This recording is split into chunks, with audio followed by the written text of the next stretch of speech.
ওমরে ফারুকের কিছুই লাগলো না।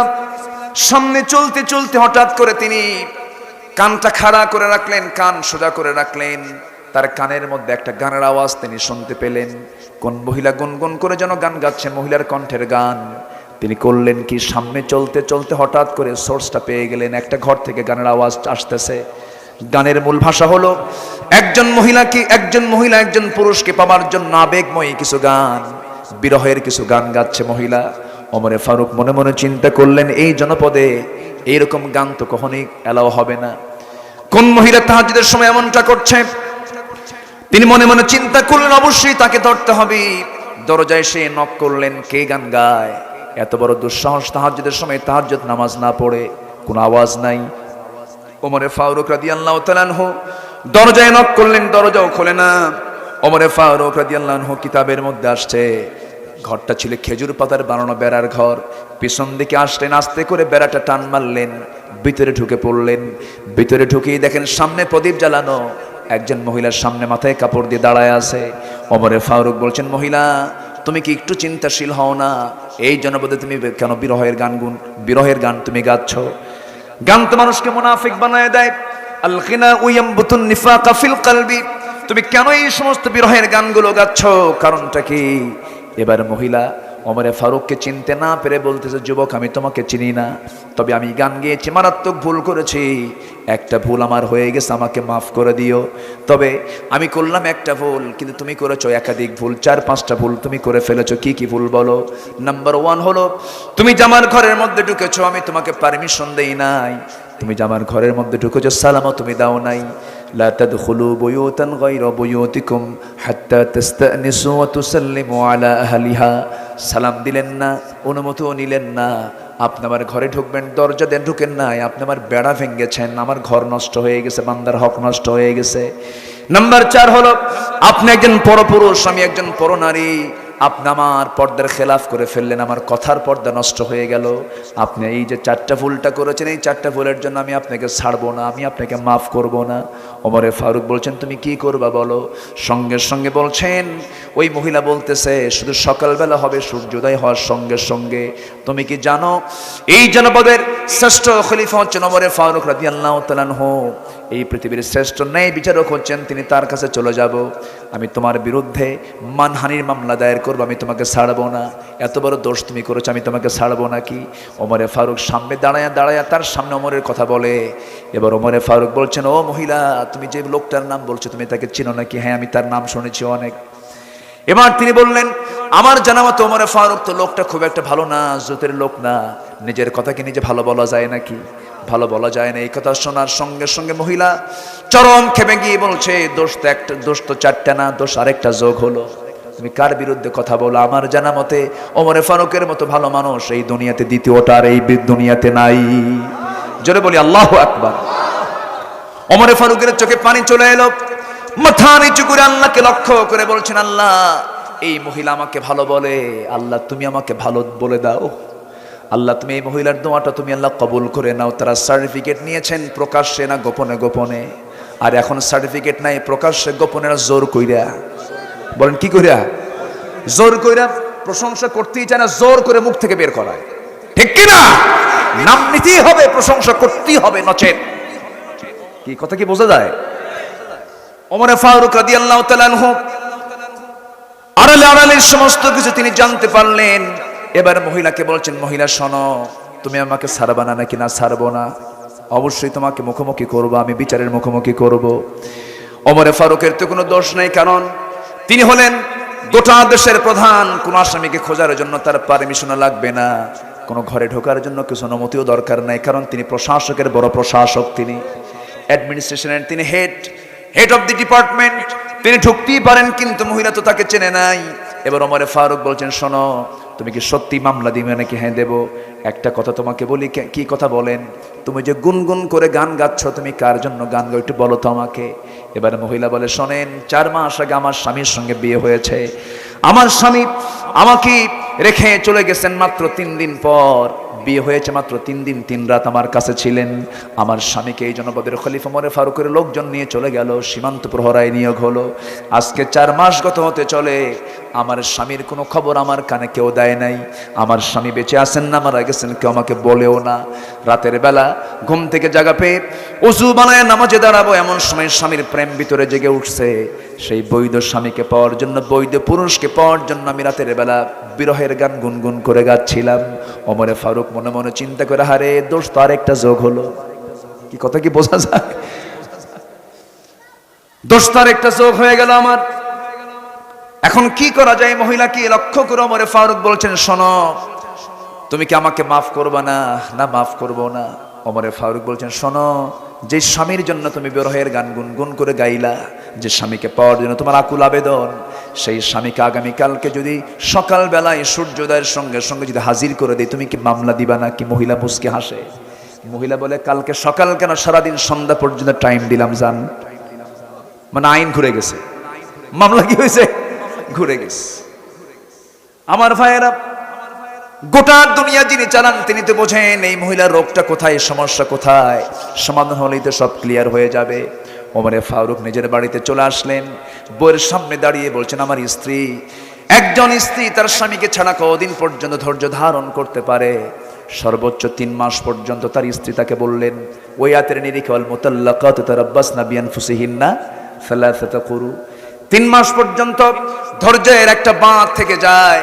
এদিকে হয়ে গেছে 4 মাস। করলেন কি, চিফ ইন কমান্ডারকে ডাক দিলেন। চিফ ইন কমান্ডারকে ডাক দিয়ে বললেন, শোনো, আজকের থেকে সকল সৈনিকের 3 মাস পর পর সাধারণ ছুটি ঘোষণা, তারা যেন পরিবারের হকটা আদায় করে। আর অমক বেড়ায় কমক নামে একজন ব্যক্তি আছে, তার ছুটি মঞ্জুর করে দাও, সে তার বইয়ের হকটা আদায় করুক। জোরে বলি আল্লাহু আকবার। এই যে সুন্দর একটা চরিত্র আমরা ফুটে তোলার চেষ্টা করেছি, শোনার চেষ্টা করেছি, এটার মূল কারণ হলো ওমরের ভিতরে 1 নম্বর গুণ কি ছিল বলেন? ঈমান ছিল। কি ছিল বলেন? ঈমান ছিল। ইন্নাল্লাযীনা আমানু, ঈমান যারা ঠিক মতো আনবি, ওয়াল্লাযীনা হাজারু, যারা হিজরত করবে, ত্যাগ স্বীকার করবে, স্যাক্রিফাইস যারা করবে, দ্বীনের জন্য মুহাজির হয়েছেন সাহাবীরা, তাদের জীবনে কত কষ্ট তারা করেছেন। হিজরতের দাম কে দিবেন? আসতে বলবেন না, কে দিবেন? আল্লাহ দিয়ে দিবেন। এই একটা কাজ, ঈমান একটা কাজ।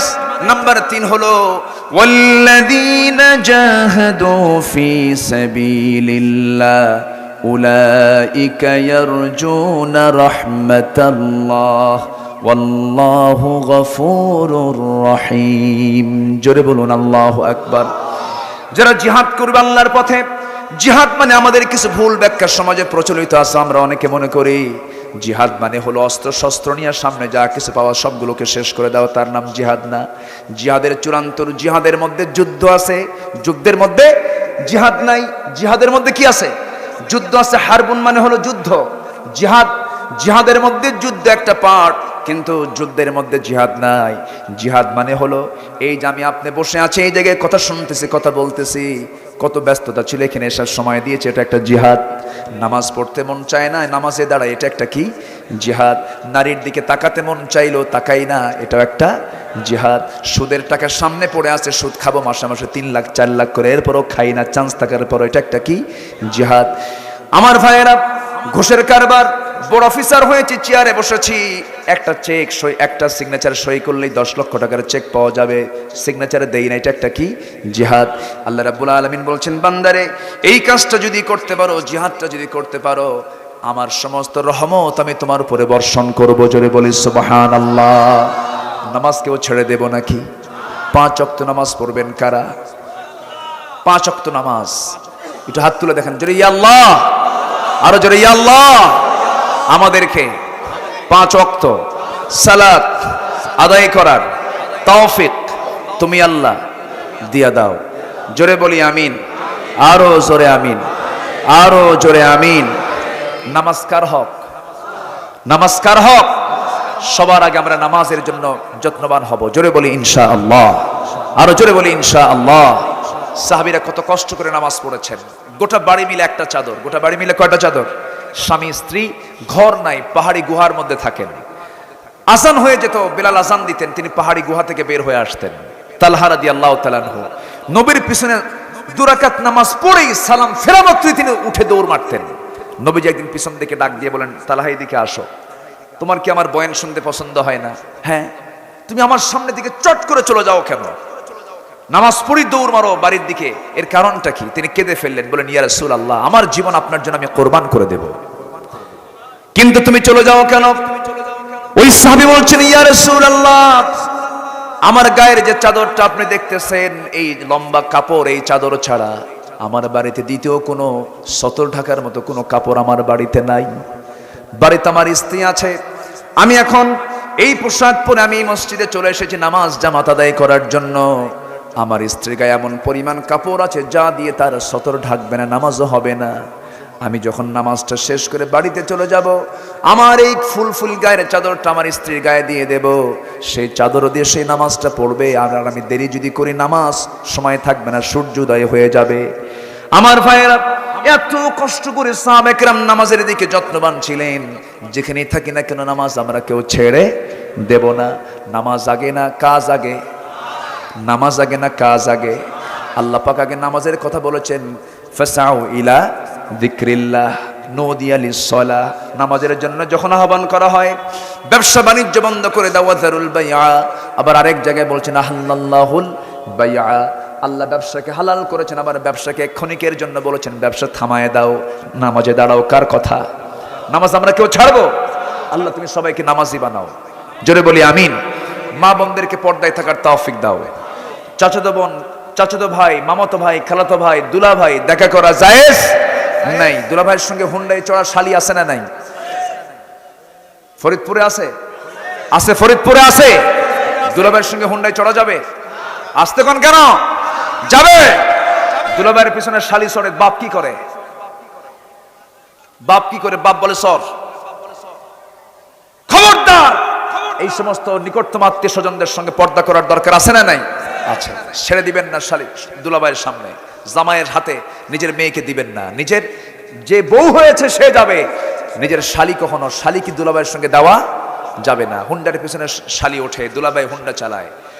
শালি মনে করে দুলাভাই আমার, দুলাভাই বড় ভাই মানুষ, একটু দূরে দূরেই বসি, হুন্ডার মাঝখানে একটু গ্যাপ রাখে, ফাঁকা রাখে, যেন দুলাভাইয়ের গায়ের সঙ্গে আমার গা যেন না লাগে। কিন্তু দুলাভাই কম না, সামনে কিছু দূর যাওয়ার পর এমন একটা ব্রেক মারে, এক ব্রেকে গ্যাপ পূরণ করে। আছে না নাই? এই সমস্ত নোংরামিগুলো আমরা পরিবারের যারা গার্জিয়ান আমরা লক্ষ্য করবো। আল্লাহ তুমি সবাইকে বোঝার তৌফিক দাও। বেড়া খেত খায়, বেড়া এলাকায় আছে নাকি কথা? বেড়াই কিন্তু ক্ষেত খায়, অর্থাৎ নিকটতম লোকের দ্বারাই বেশি আক্রান্ত হয় নিকটতম মানুষগুলো। চাচাতো ভাইয়ের বাড়ি কি বেশি দূরে? চাচাতো ভাই তো কাছে। খালাতো ভাই শুধু খালার বাড়িতে যায়, খালি খালাকে সালাম দেবে, খালাম্মা আসসালামু আলাইকুম, খালাম্মা আসসালামু আলাইকুম। মানুষ খালাতো বোন একটা আছে। কি কথা কি বোঝা গেল? এগুলো গার্জিয়ানদেরকে বুঝতে হবে। আল্লাহ তুমি সবাইকে বোঝার তৌফিক দাও। জেনা মুক্ত সমাজ গড়বো আমরা, জোরে বলি ইনশাআল্লাহ।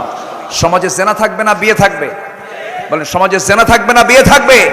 যেখানে বিয়ে থাকবে সেখানে জেনা থাকতে পারে না। আল্লাহ পাক জেনাকে বন্ধ করার জন্য আল্লাহ বলছেন, তুই 2টা কর, 3টা কর, 4টা কর, তবুও তুই অকাম করিস না। ঠিক কিনা? হয়তো আমার ওয়াজ শুনে এখন মায়ের মনে মনে চিন্তা করে, হুজুর শেষে এসে এরকম পেঁচ লাগাই দিয়ে গেলেন। আপনার স্বামী যে বিয়ে ছাড়া আরেকটা পেঁচ লাগায়, ঠিক কিনা? আপনার স্বামী যে বিয়ে ছাড়া আরেকটা পেঁচ লাগায়, যে আপনার স্বামীর ইমানই শেষ হয়ে গেল। অতএব ওই পেঁচ লাগানোর চাইতে আল্লাহর হুকুম মানাই ভালো, ঠিক কিনা? আমার দাদাদের সময় বিয়েটা একাধিক ছিল না? এই আজ থেকে 20-30 বছর আগে মোটামুটি অনেক ফ্যামিলিতেই একাধিক বিয়ের একটা রসম ছিল। এখন কিন্তু আর বিয়ে করে না। বউ একটা সাইনবোর্ড থিয়া বলে, তুই থাক, আমার 1000টা আছে। এরকম আছে না নাই? এই জন্য সমাজে রোগ কম না বেশি? রোগ বেশি। যেখানে পাপ বেশি সেখানে কি বেশি হবে? রোগ বেশি হবে। আল্লাহ তুমি বোঝার তৌফিক দাও।